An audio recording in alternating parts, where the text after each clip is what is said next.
I was this chubby-cheeked 5-year-old when I joined my family on the picket line for the first time.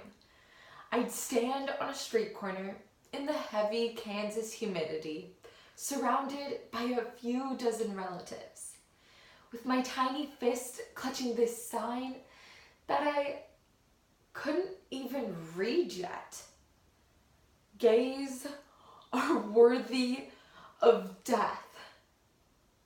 This was only the beginning.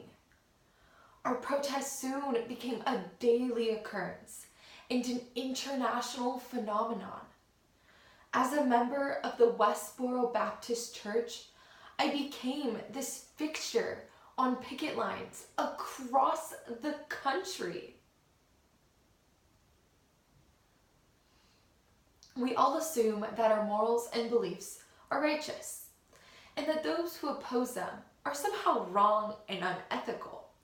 Megan Phelps Roper abandons this belief when she tells her story of why she left the Westboro Baptist Church and remains estranged from her entire family. Taken from the TED Talk, I grew up in the Westboro Baptist Church. Here's Why I Left, delivered in February of 2017 in New York City. The end of my picketing career, and quite frankly, as life as I had ever known it, came years later, in part triggered by these strangers on Twitter, who showed me the power of engaging the other. In my home, life was framed as this epic spiritual battle between the good and the evil. The good being my church and its members, and the evil was everyone else.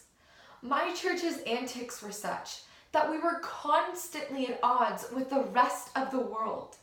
And somehow this reinforced our otherness on a daily basis.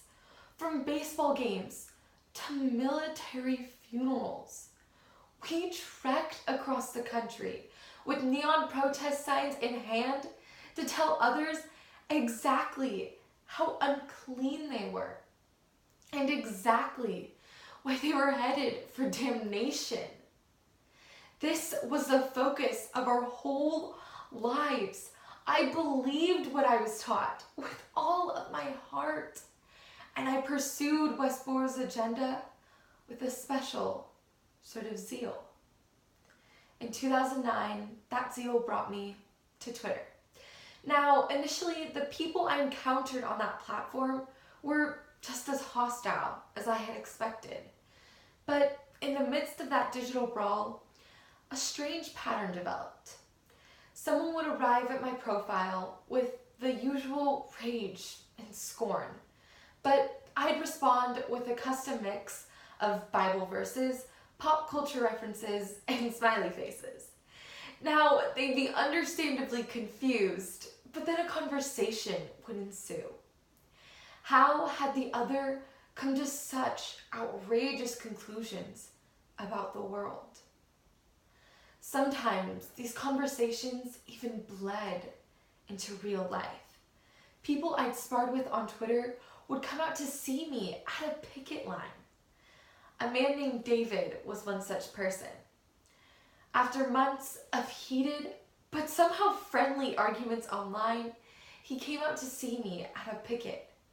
He brought me a Middle Eastern dessert from Jerusalem, where he lives, and I brought him a kosher chocolate.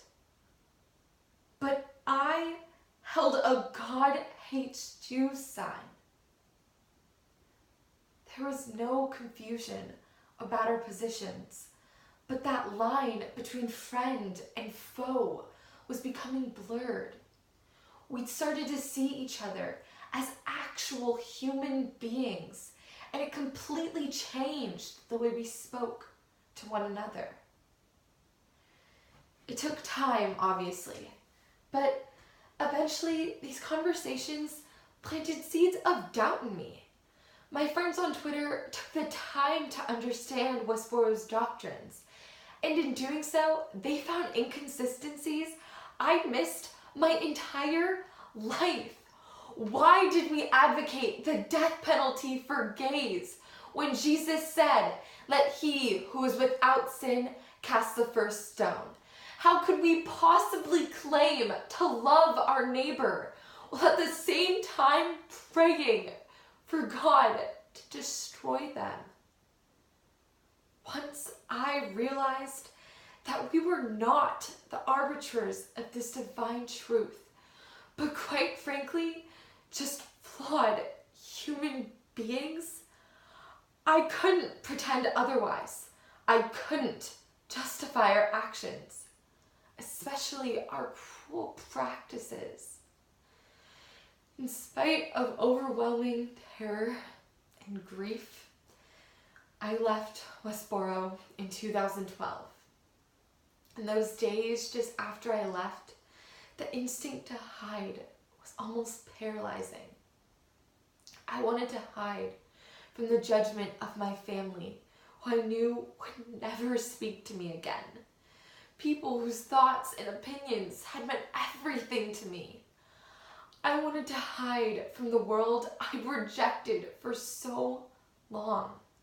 People who had no reason at all to give me a second chance after a lifetime of antagonism. And yet, unbelievably, they did. All I could do was to try to build a new life and to find a way somehow to repair some of the damage. I spent my first year adrift with my younger sister, who had thankfully chosen to leave with me. We walked into this abyss, but we were shocked to find a light forward in the same communities we targeted for so long.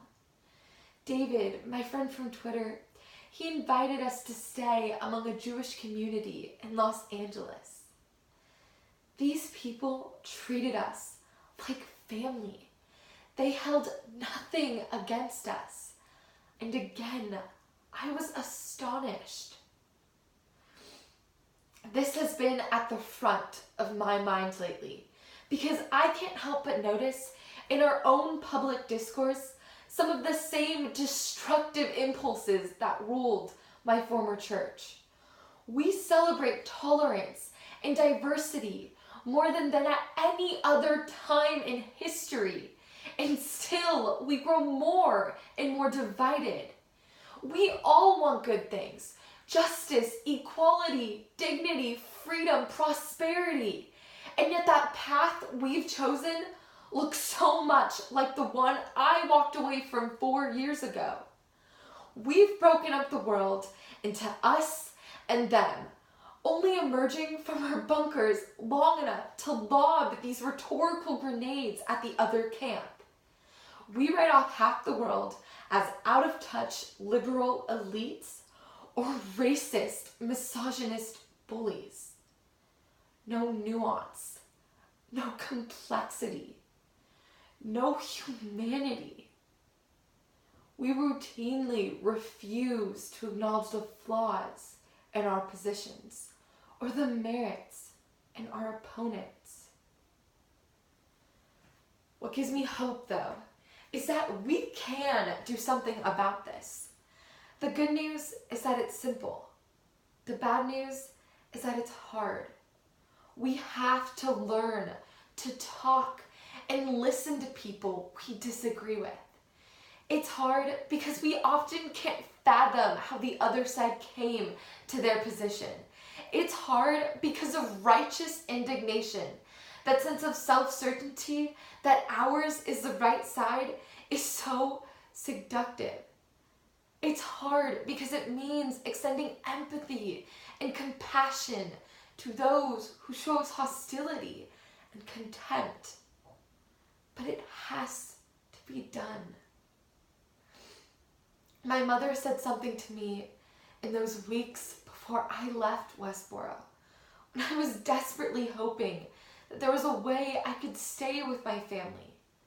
People that I loved with all of my heart, even before I was that chubby-cheeked 5-year-old. But she said to me, "You're just a human being, my dear sweet child. She was asking me to be humble, not to question, but to trust God and my elders. But to me, she was missing the bigger picture, that we're all just human beings, that we should be guided by that most basic fact and approach one another with generosity and compassion.